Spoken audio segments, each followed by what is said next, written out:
When I see a book that says world-class entrepreneurs can achieve more by doing less as a subtitle, you know I'm all in. Book 15 of the 52 book challenge this year is Why 10x is Easier Than 2x, or just 10x is easier than 2x by Dan Sullivan from Strategic Coach and Dr. Benjamin Hardy. This is the second book of theirs that I've read and reviewed this year. The Gap and the Gain, covered earlier. This is their latest one, came out last year. A bajillion of you, if you are followers, students of mine, been recommending this book since it came out last year, and it's been on my bookshelf just sitting there. So again, with this challenge, it's been good to start to pick some of those off the shelf and read through it. And this book is a fascinating combination of Tim Ferriss's 4-Hour Work Week with some sort of seller psychology, with a little sprinkle of abundance versus scarcity mindset mixed in. It's fascinating what they've put together in this book. But what I want to do is just cover, I think, the two most interesting things to me. I have a lot to chew on with this book. But the idea is that, and there's so many great stories in the book, but the idea of why do some people just continue to evolve to newer heights and do bigger things? Not only does their income 10x, it's not really about income, but the impact, the scope of things they're working on, they go to a whole nother level. And some people just improve ever so slightly, like these sort of 2x incremental improvements, these linear versus exponential curves, right? Some people linearly 10 years into the business they're a little bit better than where they were before. And then some people have just jumped light years ahead of everybody else. Why? What's the difference? So here's the premise. Very early on in the chapter, or in the intro, I should say, they say going 10x means you're living based on the most intrinsic and exciting future you can imagine. That 10x future becomes your filter for everything you do. And most of your current life can't make it through that 10x filter. I think this is what most people don't understand about this book and about this kind of thinking. The idea of, it's not just doing more. This is not even Grant Cardone's 10x rule about just do 10x the amount of work. This is not a hustle more book. This is the opposite. It's actually do less. It starts with thinking bigger, though. The bigger your dream, the more specific your dream, and maybe dream isn't a word for you, but vision of what you want, the more clarity you get about the biggest, scariest, impossible, like what would it look like to be doing the craziest, coolest version of what I want to do. It's by virtue of it being impossible to do, it eliminates most paths to do it, which is what they talk about it. Most people reach for just a little bit more, a promotion, a little more money, a new personal record. Going for incremental progress is a 2x mindset, which at a fundamental level means you're continuing or maintaining what you're already doing. You're letting the past dictate what you do and how you do it. 2x is linear, meaning you're striving to double output by doubling effort. Do more of the same, just faster and harder. 2x is exhausting and soul defeating. This is where so many entrepreneurs are. Just got to do more to grow more. If I'm posting once a week, I got to post twice a week. If I launched one course, I got to launch 2 courses. If I'm selling it for $100, I got to sell it for $200. And then I got to write better sales copy to sell the. It's just more and more and more.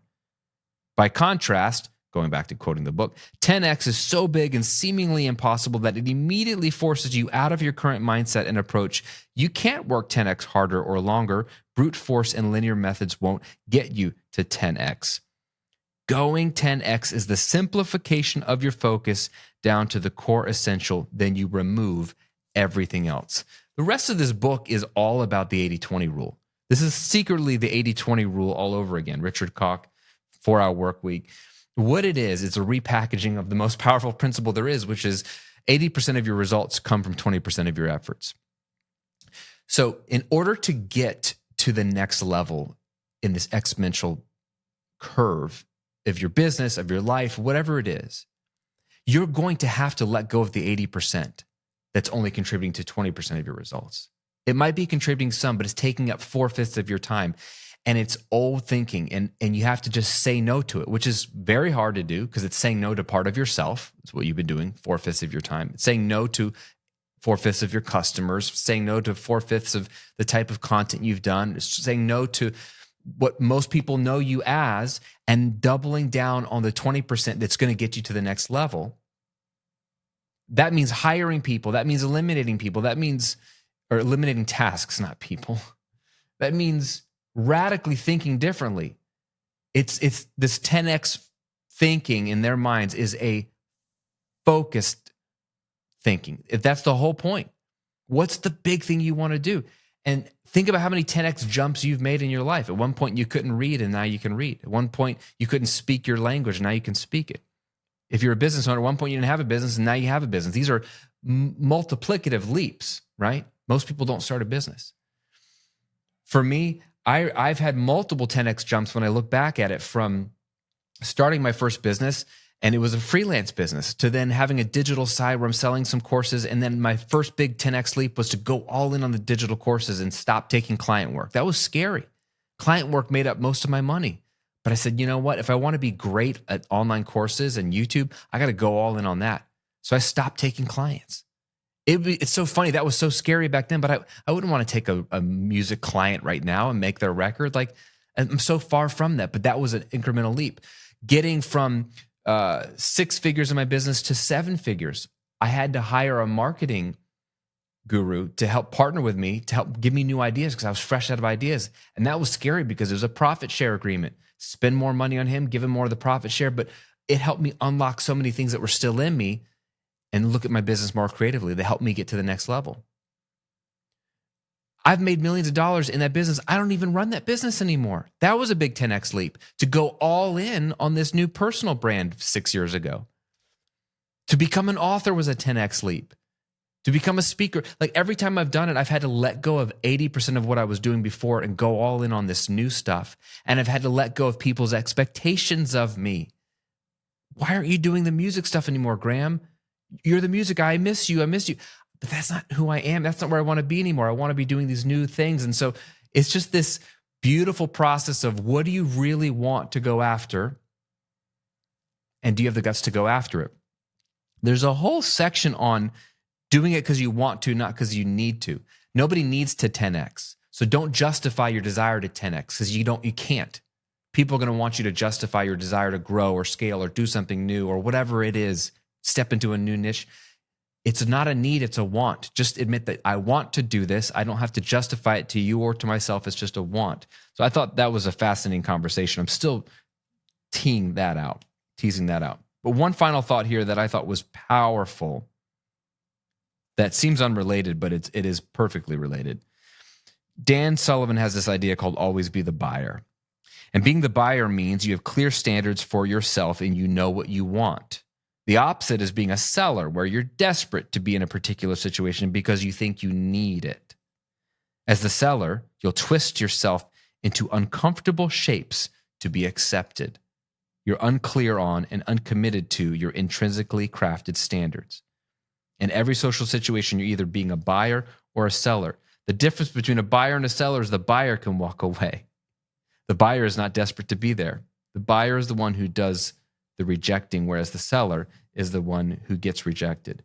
To go 10x, you must be the buyer. And I love this.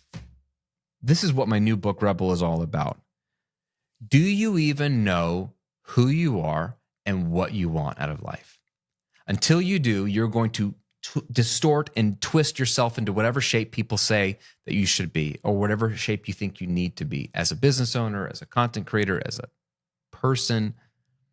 The moment you get clear on what you want and why, you can double down and go 10x on and 80-20 the crap out of and get focused on what you need to do to get to where you want to be. And that really means doing a lot less. You have to let go of 80% of what you're doing to get to the next level. But you're never going to do it until you're really clear on what you want out of life. And if you still feel like you need to do something, you're just never going to get past that. So I think this book, you can't just do a 9-minute synopsis of it. There's just too much. So I'm going to stop, because this is all I can give you. This is really a way of thinking. It's a philosophy. Who do you want to be in life? Get really clear on what you want out of life, and then realize the only way to get there is to let go of 80% of the past of what you were doing, so that you can get focused on this new you and the new version of you. And the beauty of it is a filtering mechanism to help you make these decisions. I don't know if any of that made sense, but there's a lot to think about. 10X is Easier Than 2X by Dan Sullivan and Dr. Benjamin Hardy. Definitely worth reading. But to me, it feels like a retelling of Tim Ferriss's 4-Hour Work Week, which is like an application of Richard Koch's 80-20 rule. They're all good, and they all touch on different elements of it, but it's a fresh take. I loved it. I enjoyed it, and I have to still stew on it some more. Hope this is helpful to you, my friend. Thanks for listening and watching. We'll see you on next week's book review.